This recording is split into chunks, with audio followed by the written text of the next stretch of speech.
Dios no te está castigando. Te está preparando. Y sé que en este momento esa frase puede sonar bonita pero vacía. Porque cuando el dolor es real, cuando la pérdida es real, cuando el sufrimiento es real, las frases bonitas no siempre alcanzan para calmar lo que se siente por dentro. Pero lo que te voy a compartir hoy no es una frase bonita. Es una verdad profunda que tiene el poder de cambiar completamente la forma en que interpretas todo lo que estás viviendo. Y esa nueva interpretación puede ser la diferencia entre hundirte en el dolor o encontrar en él un propósito que todavía no puedes ver. Así que quédate hasta el final porque hoy vamos a hablar de algo que muy pocos se atreven a abordar con honestidad. Vamos a hablar del sufrimiento. De por qué duele tanto creer que Dios permite el dolor. De dónde viene la creencia de que lo que te pasa es un castigo. Y sobre todo vamos a reencuadrar completamente esa narrativa con verdades bíblicas y ejemplos reales que van a transformar la forma en que ves tu situación. Primero necesito preguntarte algo con mucha honestidad. ¿Alguna vez en medio de un momento muy difícil te has preguntado qué hice mal para merecer esto? ¿Has sentido que Dios está enojado contigo? ¿Que te está dando la espalda? ¿Que el sufrimiento que estás atravesando es de alguna manera una consecuencia directa de tus errores o de tu falta de fe? Si tu respuesta es sí, no estás solo. Esa es una de las creencias más arraigadas y más dañinas que existen dentro de la fe cristiana. Y tiene raíces muy profundas. Viene en parte de una interpretación incompleta del Antiguo Testamento donde el sufrimiento a veces era consecuencia directa de la desobediencia del pueblo. Viene de mensajes religiosos que durante siglos usaron el miedo al castigo como herramienta de control. Viene de la tendencia humana natural de buscar una causa cuando algo malo ocurre. De querer que el dolor tenga una lógica aunque esa lógica nos culpe a nosotros mismos. Y el resultado de esa creencia es devastador. Porque cuando crees que tu sufrimiento es un castigo de Dios, no solo cargas con el dolor de la situación. También cargas con la culpa de creer que lo causaste. Con la vergüenza de sentir que Dios está decepcionado de ti. Con el miedo de que si no descifras que hiciste mal el castigo va a continuar. Y esa triple carga, dolor más culpa más vergüenza, es demasiado pesada para cualquier ser humano. Hoy vamos a soltar esa carga. No porque el sufrimiento no sea real, sino porque la interpretación que le estás dando está equivocada. Comencemos con la pregunta más importante. ¿Dice realmente la Biblia que Dios castiga a sus hijos con sufrimiento? La respuesta es más matizada de lo que muchos predicadores presentan. Sí existe en la Biblia el concepto de la disciplina de Dios. Hebreos 12:6 dice porque el Señor disciplina a los que ama y azota a todo el que recibe como hijo. Pero nota algo crucial en ese versículo. La palabra que se usa es disciplina, no castigo, y hay una diferencia enorme entre disciplina y castigo. El castigo mira hacia atrás. Su objetivo es hacer pagar por algo que se hizo mal. Es retributivo. Su propósito es la penalización. La disciplina mira hacia adelante. Su objetivo es formar, corregir, madurar, preparar. Es formativa. Su propósito es el crecimiento. Un padre que castiga a su hijo quiere que sufra las consecuencias de lo que hizo. Un padre que disciplina a su hijo quiere que se convierta en alguien mejor. Y Dios es Padre, no juez vengativo. Romanos 8:1 dice ahora pues ninguna condenación hay para los que están en Cristo Jesús. Ninguna. Ese versículo no tiene asteriscos. No tiene excepciones. Si estás en Cristo Jesús no hay condenación sobre tu vida. El precio ya fue pagado completamente en la cruz. Entonces si lo que estás viviendo no es un castigo de Dios, ¿qué es? Esa es la pregunta que vamos a responder en profundidad hoy. La Biblia presenta al menos 5 propósitos diferentes para el sufrimiento en la vida de un creyente. Y ninguno de ellos es el castigo de un Dios enojado. El primero es la formación del carácter. Romanos 5:3-5 dice también nos gloriamos en las tribulaciones porque sabemos que la tribulación produce paciencia, la paciencia prueba, y la prueba esperanza. Y la esperanza no avergüenza. Nota el proceso. Tribulación produce paciencia. Paciencia produce carácter probado. Carácter probado produce esperanza sólida. El sufrimiento es el horno donde se forma el carácter. Y hay cosas que solo se pueden forjar en el fuego. La paciencia no se desarrolla en los momentos fáciles. Se desarrolla cuando tienes que seguir esperando aunque todo en ti quiere rendirse. La compasión no se desarrolla en la comodidad. Se desarrolla cuando has sufrido lo suficiente como para entender genuinamente el dolor de otro. La fe genuina no se desarrolla cuando todo va bien. Se desarrolla cuando sigues creyendo aunque no puedas ver nada. Hay versiones de ti que solo pueden existir después de haber atravesado ciertos fuegos. Y Dios lo sabe, por eso a veces permite el proceso aunque duela. El segundo propósito es la preparación para un llamado mayor. Este es quizás el más transformador de todos los propósitos y vamos a profundizar mucho en él porque es el corazón del mensaje de hoy. Piensa en las personas más influyentes de la Biblia, las que Dios usó de maneras extraordinarias para cambiar la historia. José fue vendido como esclavo por sus propios hermanos. Pasó años en una cisterna, luego en la casa de Potifar, luego en prisión siendo completamente inocente. Desde afuera su historia parecía un desastre total, un hombre bueno al que le pasaba todo lo malo, pero Dios estaba construyendo algo. Cada experiencia de traición le enseñó a José cómo manejar la injusticia sin amargarse. Cada año en prisión le desarrolló una paciencia y una confianza en Dios que no podría haber obtenido de ninguna otra manera. Cada momento de oscuridad lo estaba preparando para administrar la nación más poderosa del mundo conocido en aquel momento. Y cuando finalmente llegó el momento de su propósito, José tenía exactamente el carácter que ese propósito requería. No a pesar de lo que había sufrido, gracias a lo que había sufrido. Génesis 50:20 dice: lo que ustedes pensaron hacerme para mal, Dios lo pensó para bien, para hacer lo que hoy vemos, para mantener con vida a mucha gente. Eso es lo que Dios hace con el sufrimiento. Lo que el enemigo diseñó para destruirte, Dios lo convierte en el material de construcción de tu propósito. El tercer propósito es el testimonio. Juan 9:1-3 cuenta la historia de un hombre que nació ciego. Y los discípulos le preguntaron a Jesús quién pecó, este hombre o sus padres, para que naciera ciego. Esa era exactamente la mentalidad de la época. El sufrimiento es consecuencia del pecado. Alguien tiene que ser culpable. Y Jesús respondió algo completamente revolucionario. No es que pecó este hombre ni sus padres, sino para que las obras de Dios se manifiesten en él. Ese hombre no nació ciego como castigo. Nació ciego para que en el momento correcto Dios pudiera hacer algo tan extraordinario que cambiaría para siempre la fe de todos los que lo presenciaron. Tu historia de sufrimiento y restauración tiene el mismo potencial. Lo que hoy vives en privado y en dolor puede convertirse en el testimonio que un día cambie la vida de alguien que todavía no conoces. El cuarto propósito es la intimidad con Dios. Hay una paradoja espiritual que descubren todos los que han atravesado momentos muy oscuros. Y es que fue precisamente en esos momentos donde conocieron a Dios de una manera que ningún momento fácil les había permitido conocerlo. En la comodidad tendemos a relacionarnos con Dios de manera superficial. Lo buscamos cuando lo necesitamos y nos alejamos cuando no lo necesitamos. Pero en la crisis, cuando todo lo demás falla, cuando los recursos humanos se agotan, cuando las personas no pueden ayudarte, te quedas solo con Dios. Y en ese lugar de despojamiento total ocurre algo que no tiene equivalente en ninguna otra experiencia. El Salmo 91 dice: el que habita al abrigo del Altísimo morará bajo la sombra del Omnipotente. La palabra habitar implica permanencia, implica que tu hogar está ahí. Y muchas veces el sufrimiento es lo que nos lleva a establecer ese hogar en la presencia de Dios en lugar de visitarlo solo de vez en cuando. El quinto propósito es la compasión hacia otros. Segunda de Corintios 1:3-4 dice: bendito sea el Dios y Padre de nuestro Señor Jesucristo, Padre de misericordias y Dios de toda consolación, el cual nos consuela en todas nuestras tribulaciones para que podamos también nosotros consolar a los que están en cualquier tribulación por medio de la consolación con que nosotros somos consolados por Dios. Dios te consuela en tu dolor no solo para que te sientas mejor. Te consuela para que puedas consolar a otros con ese mismo consuelo. El dolor que hoy cargas, cuando seas sanado y redimido por Dios, se convierte en tu mayor herramienta de servicio. Porque nadie puede consolar una pérdida como alguien que ya perdió y fue restaurado. Nadie puede acompañar una crisis como alguien que ya sobrevivió una similar. Tu sufrimiento tiene un propósito que va más allá de ti. Ahora quiero hablarte de algo que es absolutamente necesario aclarar para que este mensaje no sea malinterpretado. Decir que Dios usa el sufrimiento para un propósito no significa que Dios causa todo sufrimiento. Esta es una distinción teológica crucial que tiene consecuencias enormes en la forma en que entendemos a Dios.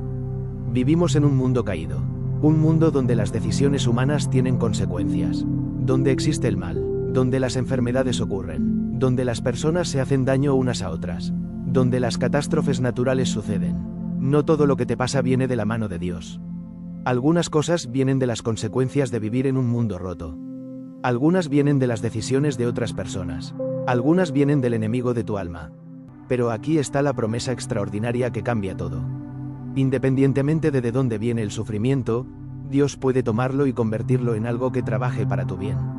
Romanos 8:28 no dice que todo lo que pasa es bueno. Dice que Dios hace que todas las cosas ayuden para bien a los que le aman. Hay una diferencia enorme. No todo es bueno, pero Dios puede hacer que todo trabaje para bien. Eso significa que incluso lo que el enemigo envió para destruirte puede ser tomado por las manos de Dios y convertido en material de construcción para tu vida. Eso es lo que hace un Dios soberano. No necesita que las circunstancias sean perfectas para trabajar. Trabaja con lo que hay. Y lo que hay, por más roto que esté, en sus manos se convierte en algo extraordinario. Quiero hablarte ahora de 3 personas de la Biblia cuyas historias demuestran con total claridad que el sufrimiento de Dios no es castigo sino preparación. Y quiero que mientras escuchas sus historias pienses en la tuya propia. La primera es Job. Job era descrito por la misma Biblia como un hombre íntegro y recto que temía a Dios y se apartaba del mal. No era un pecador recibiendo castigo. Era uno de los hombres más justos de su época.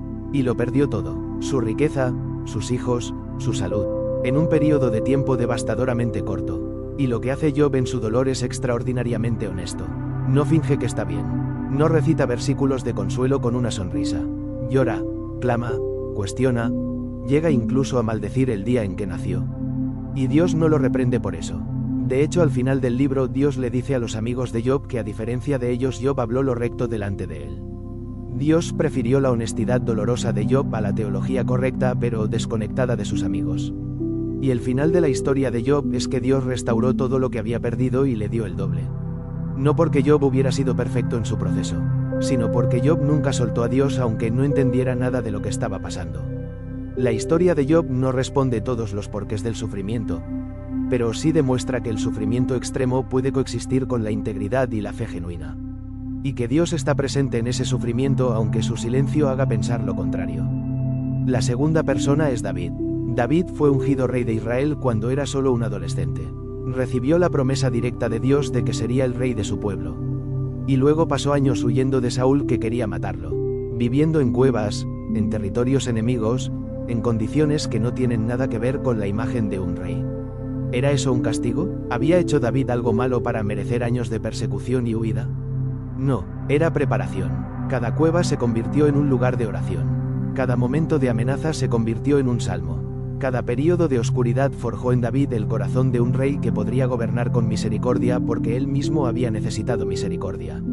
El David que escribió el Salmo 23, aunque atraviese el valle de sombra de muerte no temeré mal alguno, no era un hombre que hablaba de teoría. Era un hombre que había vivido ese valle en carne propia y había descubierto que la promesa era real. Y la tercera persona es Pablo. Pablo escribió la mitad del Nuevo Testamento. Es quizás el misionero más influyente de la historia del cristianismo. Y su vida después de convertirse a Cristo fue una sucesión de sufrimientos.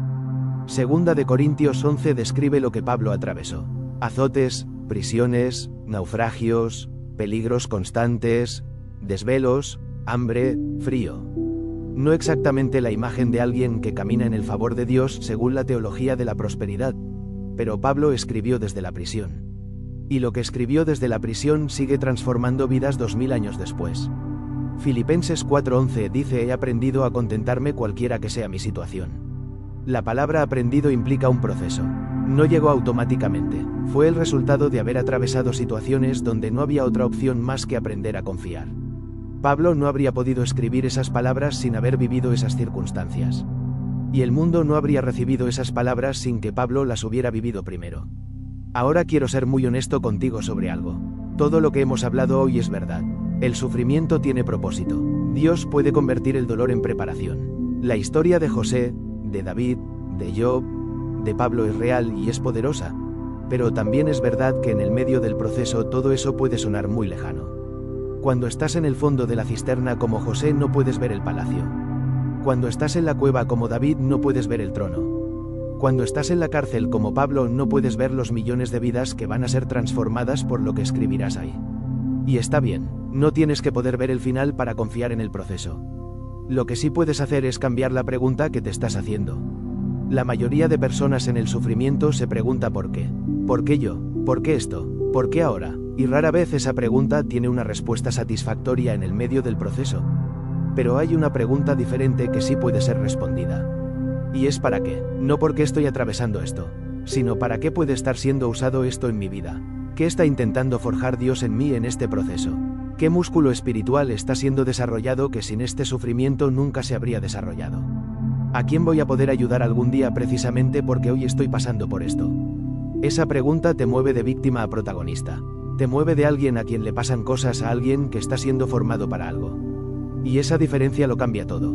Quiero darte 3 decisiones prácticas que puedes tomar hoy para empezar a reencuadrar tu sufrimiento como preparación y no como castigo. La primera decisión es renunciar a la narrativa del castigo. Esto requiere una decisión consciente y voluntaria, porque esa narrativa es muy seductora. Le da una lógica al dolor aunque sea una lógica cruel. Y hay algo en nosotros que prefiere una explicación aunque nos culpe antes que vivir en la incertidumbre de no entender. Pero hoy puedes decidir que esa narrativa no es tu narrativa. Puedes decir en voz alta: si Dios está en mi vida, lo que estoy viviendo no es un castigo. Es un proceso, y los procesos tienen salida. La segunda decisión es buscar la lección antes que la salida. Esto no significa que no puedas orar pidiendo que la situación difícil termine. Puedes y debes hacerlo. Pero también puedes preguntarle a Dios qué está intentando enseñarte mientras esperas la salida.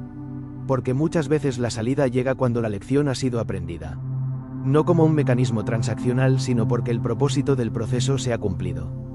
Pregúntate qué característica de Dios estoy descubriendo en este proceso que no conocía antes. ¿Qué debilidad mía está siendo expuesta para ser sanada? ¿Qué dependencia en cosas que no son Dios está siendo removida de mi vida? Y la tercera decisión es hablar de tu proceso con honestidad delante de Dios. No finjas que estás bien cuando no lo estás. No recites versículos de consuelo que tu corazón todavía no ha procesado. Habla con Dios desde donde realmente estás. Dios puede manejar tu honestidad. Puede manejar tu confusión. Puede manejar tu llanto y tu enojo y tu frustración. Lo que no puede hacer mucho con es la actuación. Con la máscara espiritual que pones para que parezca que tienes más fe de la que realmente sientes en este momento. Sé honesto, y desde esa honestidad permite que Él empiece a trabajar. Quiero cerrar con esto. Hay una imagen en la Biblia que ha consolado a más personas a lo largo de la historia que casi cualquier otra. Es la imagen del alfarero y el barro. Isaías 64:8 dice: y ahora, Señor, tú eres nuestro Padre. Nosotros somos el barro y tú el que nos formas. Obra de tus manos somos todos nosotros.